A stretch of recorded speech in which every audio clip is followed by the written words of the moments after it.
Saya Pendeta HKBP Resort Parulian Litong Lihuta, menyapa Bapak Ibu serta saudara-saudaraku sekalian dimanapun saat ini berada. Salam sejahtera bagi kita semua. Sebelum kita mendengar dan merenungkan firman Tuhan, marilah kita berdoa. Ya Tuhan, berfirmanlah bagi kami, firman-Mu sumber kekuatan kami. Amin. Firman Tuhan yang menjadi sumber kekuatan dan sukacita bagi kita dalam melaksanakan aktivitas kita satu hari ini, Rabu 6 Desember 2023, tertulis dalam Injil Lukas pasal 11 ayat 28. Demikian firman Tuhan. Tetapi ia berkata, yang berbahagia ialah mereka yang mendengarkan firman Allah dan yang memeliharanya. Mendengar dan melakukan firman Allah. Saudaraku yang terkasih dalam Kristus Yesus, semua manusia menginginkan dan mengharapkan kehidupannya berbahagia. Dalam pemahaman dunia ini bahwa orang yang berbahagia adalah orang yang memiliki jabatan atau kedudukan, memiliki harta atau kekayaan, memiliki gelar, dan lain sebagainya. Orang Batak mengatakan, Hagabeon hasangapon dohot hamoraon, keturunan, kehormatan, dan kekayaan. Benarkah demikian? Faktanya tidak, saudara-saudara. Banyak orang kaya yang hidupnya tidak bahagia.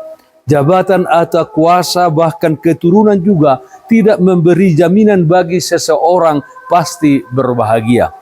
Ada juga justru keturunan atau anak-anaknya menjadi sumber kesusahan dalam hidupnya. Saudaraku yang terkasih dalam Kristus Yesus, Tuhan Yesus Kristus dalam nats ini mengajarkan tentang ukuran kebahagiaan yang benar, yang bertahan di dalam menghadapi setiap situasi dan ujian yang terjadi.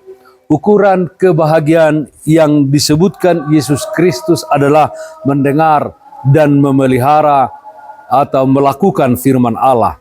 Hal ini menegaskan bahwa tidak cukup jika kita hanya pendengar saja, tetapi harus bertindak di dalam kehidupan sesuai dengan firman Allah yang kita dengarkan. Jika hanya mendengar saja, seseorang itu bisa terjebak ke dalam perilaku yang menilai perbuatan orang lain, bahkan menyalahkan orang lain. Saudaraku yang terkasih dalam Kristus Yesus, siapakah yang menjadi teladan bagi kita untuk menjadi pendengar dan pemelihara atau pelaku firman Allah?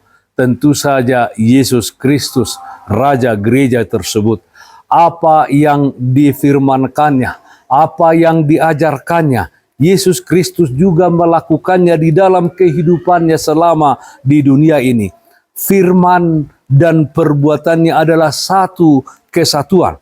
Jadi Yesus Kristus tidak hanya mengajarkan untuk hidup mengasihi, hidup mengampuni, hidup peduli akan orang lain, dan kebaikan-kebaikan lainnya. Semua itu sudah dilakukan Yesus Kristus di dalam kehidupannya, dan holan hata.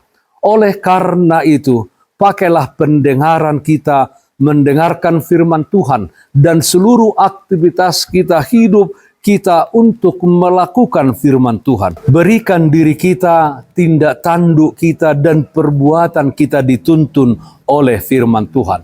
Yakobus pasal 1 ayat 22 mengatakan, tetapi hendaklah kamu menjadi pelaku firman dan bukan menjadi pendengar saja. Sebab jika tidak demikian, kamu menipu diri sendiri. Mendengar dan melakukan firman Allah. Amin. Mari kita nyanyikan Bukwende 273 ayat 4, Yesus Tuhaku Rajai Ma'au.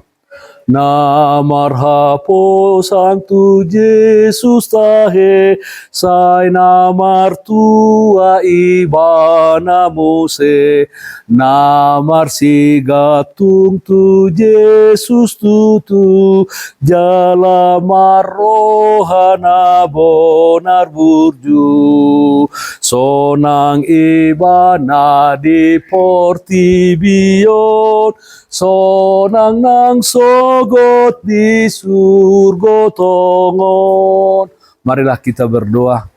Terpujilah namamu ya Allah Bapa dalam surga, di mana kasih setia Tuhan senantiasa menyertai dan memelihara kehidupan kami. Kami berdoa ya Tuhan, jadikan kami menjadi umat Tuhan yang mendengarkan firman-Mu dan melakukannya di dalam kehidupan kami.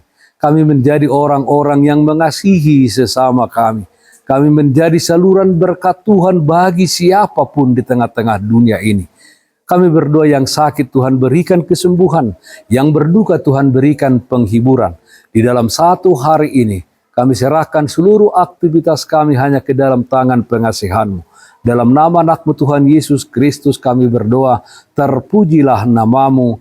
Amin. Kasih karunia Tuhan kita Yesus Kristus, kasih setia dari Allah Bapa serta persekutuan Roh Kudus, itulah yang menyertai-Mu hari ini kekal sampai selama-lamanya.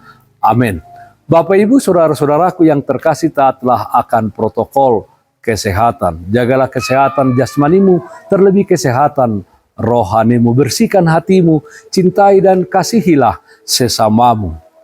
Tetaplah berdoa kepada Tuhan sumber berkat dan anugerah di dalam kehidupanmu. Salam kasih dari Tuhan Yesus Kristus untuk saudaraku semua. Salam sehat, tetap semangat. Tuhan Yesus memberkati. Shalom.